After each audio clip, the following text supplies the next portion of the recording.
Hindi nakapagpigil ang batikang actress na si Elizabeth Oropesa matapos mamatay ang isang aso dahil tinaga ng isang tindera sa Subic Public Market, Zambales nitong March 26. Ayon sa mga autoridad, tinaga ng tindera ang aso dahil nagnakaw ito ng karne na ibinebenta niya. Nasa kustodiya na ng pulisya ang suspek at mahaharap sa kaukulang kaso. Patungkol ko po ito dun sa nagsasaksak at tumaga dun sa asong si Tiger. Hindi ka nakulong. Tao ka kasi. Pinatawag ka lang. Pero akala mo ba ligtas ka na? Akala mo ba walang kabayaran yan sa langit? Akala mo ba walang nagbabantay ng mga dalisay na espiritu sa mga hayop? Nagkakamali ka. Napakalaking pagkakamali ang ginawa mo. Para lang wag mahalungkat yung basurahan ng asong nagugutom. Gagawin mo yun? Alam mo ba kung anong kapalit? Ang lahat ng mga tao o nilalang ng Diyos ay may karapatang mabuhay. Pero ang mga taong katulad natin na napakalaki ng advantage ay hindi dapat nangaapi o nananakit sa mga hayop, lalo na sa walang kalaban-laban. Ang tao po, kahit gaano ka pobre, nakakapagsalita, makakapamalimos. Ang mga hayop po, lahat ng hayop, mapusa man o katulad ni Tiger, magugutom. Hindi naman makakapagsalita. Hindi naman maraming tao na yung katulad namin na aabutan o tutulungan yung mga asong nangihingi. Kung ayaw mo ng aso, pwede mong bugawin.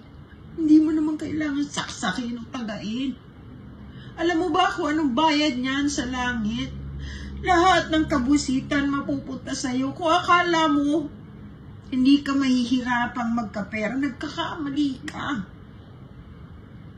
Ang pintuan ng bahay mo, katatakutan na ng swerteng papasok. Hindi papasok ang swerte sa buhay ng taong sobrang mapang-api sa hayop. Hindi ka namang kinagat. Maari mong ipagtanggol ang sarili mo, pero yung para tagain mo ng ganun, dahil nagugutom, dahil naghahalongkat, nasaan ang puso mo? Pati sakit papasok sa bahay mo. Hari nawa mapatawad ka.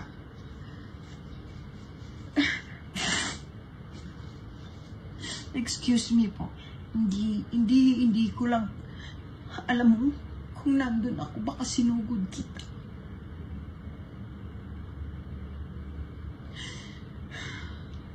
Wala kang puso. Lahat ng kabusitan, yun na lang ang makakapasok sa bahay mo.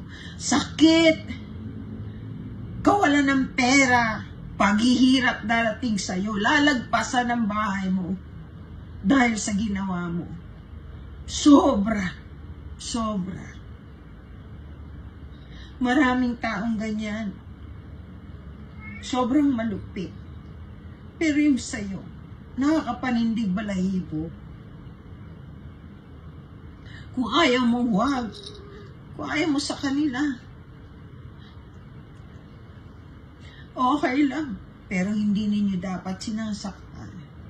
At huwag na kayong manghihingi ng aso o pusa. Kung inyong tatalian lang na napakaigsi, na hindi na makahinga, ni hindi makahiga, o ikukulong sa pagkaliit-liit na kulungan. Palagay nyo ba gusto ng hayop na nakahiga sila, natutulog sa pinagtataihan nila? Hindi po.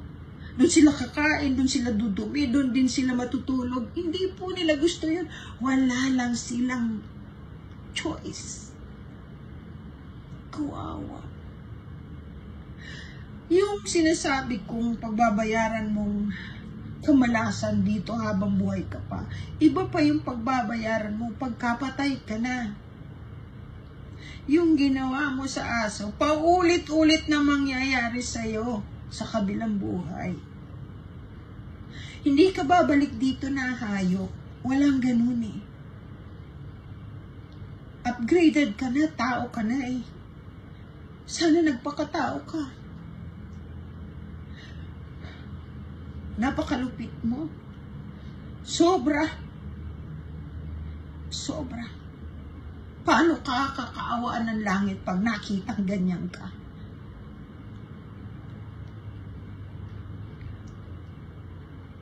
Abangan mo. Tandaan niyo yung sinasabi ko. Lalo na ikaw. Pag namatay ka, maalala mo yung sinabi ko. Kasi dadanasin mo at pagbabayaran mo yung ginawa mo. Kung ayaw po ninyo ng hayop, huwag nyo na lang pong sasaktan. Bugawin ninyo. Pero huwag naman po sobrang pangabi. Yun lang po. Yun lang po. Salamat po.